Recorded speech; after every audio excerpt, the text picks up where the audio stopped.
Olá, queridos. Agora eu venho fazer a parte 2 do vídeo do pai de santo que aceitou Jesus e eu tive a feliz, digamos assim, bem-aventurança de ter alcançado essa vida, né? E vou contar para vocês o que aconteceu depois com ele, né, com a sua esposa, porque às vezes as pessoas vão à igreja ou são evangelizadas e não têm um acompanhamento. E os primeiros dias, meses, anos de um novo convertido são dias de muita batalha. Eu enfrentei muita dificuldade, irmãos. Eu, graças a Deus, venci pela intercessão das irmãs do círculo de oração da minha igreja sede, que oravam muito por mim, muito, muito. Eu era coberto pelas orações das irmãs de oração. Eu me lembro da irmã Terezinha, eu me lembro da irmã Marta Braga, eu me lembro da irmã... tem pelo menos mais duas irmãs, Ivone Sabrito, e tinha mais outra, a irmã Lourdes Valejo,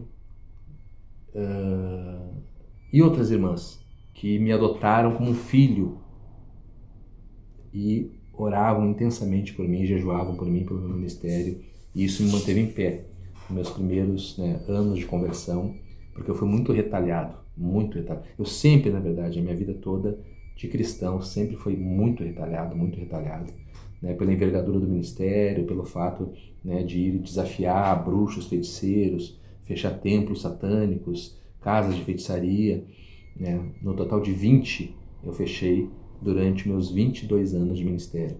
Então, assim, é quase um templo de bruxaria por ano eu fechei durante esse período aí. Muitos eu tenho fotos, vídeos, né, e já compartilhei aqui, inclusive. O maior de todos, que tinha 3 andares, foi tirado 3 carros lotados, né, de um feiticeiro que já estava num grau assim acima da feitiçaria tradicional. Ele já trabalhava com daimon, né, que quem conhece aí a feitiçaria, a bruxaria, sabe que é coisa pesada. Ele chamava aquilo lá quando o Exu virava, ele dizia. É tipo assim, uma coisa acima do Exu ele trabalhava. E segundo a mãe dele, ele incorporado ficava com 3 metros de altura. E eu, inclusive, tenho as fotos segurando as capas que ele usava. Eu tenho 1,82 m.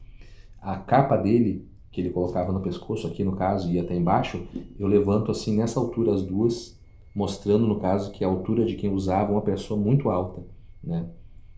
E tem a foto, tem tudo, isso aí, tem um vídeo aí que eu postei com essas imagens, inclusive fui ameaçado de processo por causa desse templo satânico que eu fechei, mas graças a Deus cumpri a missão a pedido do rapaz que hoje está na igreja evangélica, é cantor, louva ao Senhor, e em tudo isso eu agradeço ao Senhor Jesus, né, pelas grandes obras que Ele fez através da minha vida. Então, assim, queridos, o rapaz, após ali a gente terminar de desfazer com aqueles artefatos religiosos, né, que ele cultuava antes, ficou ali então a minha promessa que eu ia estar acompanhando eles e meu pedido para que eles fossem aos cultos. E justamente naquele final de semana nós íamos ter uma campanha, né, com o pastor de Porto Alegre, que era um pastor muito usado assim, na área de sinais, de milagres, né? A ênfase do ministério dele era mais voltada assim, para milagres, embora ele pregasse bem a palavra de Deus. E aí eu fiz o convite para ele e para a esposa. Eu disse assim: irmãos, agora é o seguinte, agora vocês têm que se posicionar, têm que ficar firme com Jesus e vocês têm que ir na igreja. Tá? Tem que ficar firme na igreja, não pode parar, não pode deixar a coisa desandar. Vai bater o desânimo, as entidades vão tentar retalhar vocês, mas vocês não podem parar de ir na igreja. E aí eles ficaram bem conscientes, a menina chorou bastante, porque era conhecedora do evangelho. E aí chega a campanha, no final de semana. Aí a gente tá lá organizando, recebe o pastor, faz janta, organiza aquela coisa toda e tal. Fomos pro culto, né? E aí o povo começa a chegar, né? Vem pastor de Porto Alegre, cidade do interior, aproximadamente 600 quilômetros de Porto Alegre, longe. Então poucos pregadores iam ministrar na cidade, mais eram os pastores locais, devido à despesa e à distância e à pobreza da cidade também, né? E aí eu sei que eu tô ali esperando, quando vê, chega o rapaz, esse que era pai de santo, com a esposinha dele, né? Chegou de moto. Ele ali eu estava na correria, ele organizando aquela coisa toda, eu quase não ficava no púlpito, né? Mas organizando, vai aqui, vai lá, e recebe um, recebe outro, e ajuda os diáconos a organizar os carros na rua, porque a igreja era num bequinho na época, né? E aí, por fim, eu vejo o rapaz chegando de moto, ele vem vindo assim de motinho, né? Ele era mais mirradinho, menorzinho, né? Moreninho, que nem eu falei pra vocês, né? E ela loira, gordinha, né? Aí recebi eles ali, abracei eles, tal, né? Vi um lugar para eles sentar na igreja, né? Deixei eles à vontade ali, vamos pro culto. E aí começamos lá, e os louvores, e aquele mover de Deus, a igreja pentecostal, o pessoal glorificando, chorando, Deus agindo e tal. E eles ali, né? Assistindo o culto e tal, aquela coisa, né? Meio desacostumado, meio sem entender muita coisa, mas ali, né? Sentados. Aí o pregador começou a pregar. Começou a pregar, prega. Daqui a pouco, no meio da mensagem, assim, ó, uns 15 minutos de mensagem, desceu-se uma glória, assim, na igreja, assim, sabe? Sabe aquele avivamento que vem pela palavra? Desceu aquela glória na igreja, assim, e o pastor pegou e... O pastor Marco Antônio pegou e apontou para ele, assim, aquele moço lá, ó, tu mesmo, rapaz, esse moço aí que tá do lado da moça loira, fica em pé. E aí, o rapaz ali, né, assim, impactado, sem entender muita coisa, imagina o cara era batuqueiro. Ela era conhecedora do evangelho, ela tinha um entendimento, né?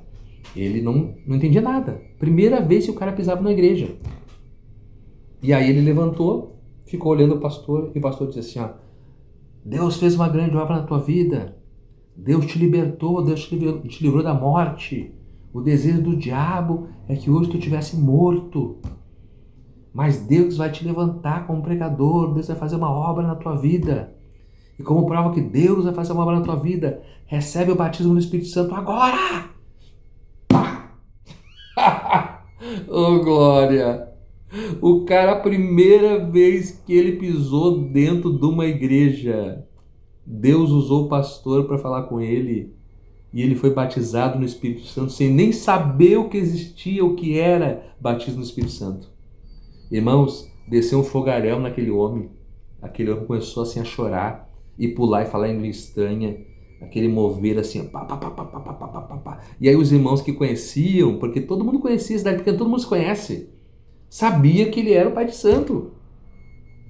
E aí todo mundo começou a chorar, aquela choradeira, e eu choro, e os obreiros choram, e os irmãos chorando, sabe? E aquele poder, e ele vai e se abraça com ela assim. Aí ela estava ali emocionada, chorando, né? Mas não estava falando em línguas estranhas. Né? Não tinha sido renovada ainda. E aí quando ele abraçou ela, cheio da glória, cheio do fogo de Deus, o rapaz, né? Tinha recebido ali, né? Daqui a pouco ela começou a falar língua estranha. Foi renovada. E começou os dois a falar língua estranha, abraçado. Meu Deus, irmãos, que emoção, que coisa maravilhosa, que coisa linda Jesus fez ali na vida daquele casal. Começamos a acompanhar. Tive a feliz alegria de poder formalizar o matrimônio deles, porque eles não eram casados. Tive a feliz alegria de poder batizar em águas ele, porque ela já era batizada pregressamente. E seguiram firme com Jesus até o ponto que eu estava lá pastoreando, né? Depois vem as mudanças, vem as transferências, fui transferido para outra cidade. Algumas pessoas mantêm contato até hoje. Eu tenho ovelhinha minha dessa cidade que até hoje eu tenho contato. Tem duas ovelhas, né? Que são as que mais falam comigo, né? Que é a Jussara, que eu chamava ela de Juju, que é uma senhora, né, de idade. A Juju me segue até hoje, manda mensagem, coisa, entendeu? E tem a Lucimere, que era uma jovenzinha na época, né? Hoje a Lucimere, não sei, na época, acho que foi 2010, nós estamos em 2026, 16 anos. Na época ela devia ter uns 19, 20, hoje ela deve ter quase 40. Todo esse tempo que passou, né? Mas até hoje me segue, manda mensagem e tudo, tá? Um abraço, irmãs, tá? Que Deus abençoe vocês, Tá? Esse pastor ama vocês, ama essa cidade de Arroio Grande e louva a Deus por tudo aquilo que Jesus fez aí na cidade. Tá bom, queridos? Então, o ex-pai de santo foi batizado no Espírito Santo no primeiro dia que pisou o pé na igreja. Jesus selou ele para a glória dele, transformou a vida dele. Casei, batizei em águas e o nome do Senhor Jesus foi glorificado. Não se esqueça de se inscrever no canal, compartilhar o conteúdo e você que pode, nos ajude através do Pix, que é a única modalidade que você pode me ajudar a continuar criando conteúdos e edificando a vida dos irmãos, com grandes testemunhos e grandes histórias verídicas daquilo que Jesus fez e ainda faz. Amém? Deus abençoe. Um grande abraço.